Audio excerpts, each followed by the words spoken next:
Welcome to the second part of the news and the good news. This is Church Alive, mga pangyayari sa buhay kan buhay na simbahan.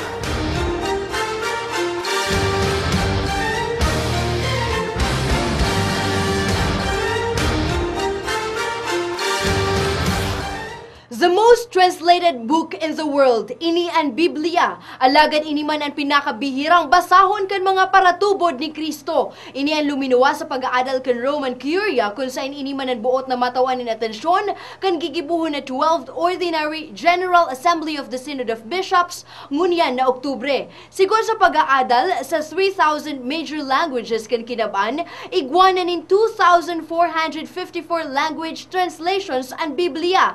Sa Italia, 38% sa nakan-practicing Catholics ang nakapagbasa nin sarong Bible passage sa laog nin sarong taon. Asin sobra 50% kan mga respondents sa Italy asin sa iba pang nasyon ang nagsabing mapagal sa buton ang banal na kasuratan. Sigon kay Archbishop Nicola Eterovic, Secretary General kan Synod, mauot na matawan nin solusyon kan pagtiripon ang problemang ini na ipinagpaabot naman kan sektor kan kabataan kan nakaaging International Youth Forum kan 2007 sa Rocca di Papa, Italia.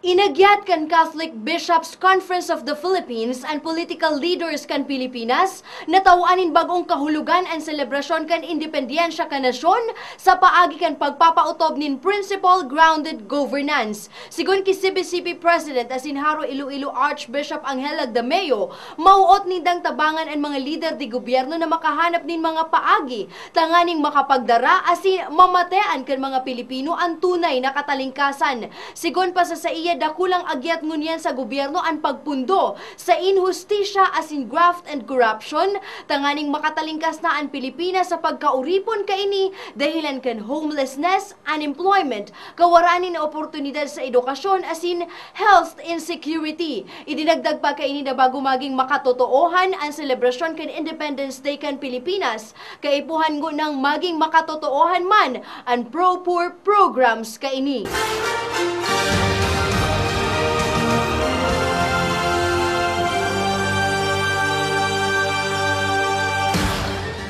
Thank you for watching DWCB TV 11's news for this week. Ako po si Juanita Ray. Make it a habit to watch the news and the good news. Mag-aram asin makiaram ang pagbabag-o nasa kamot kan banwaan.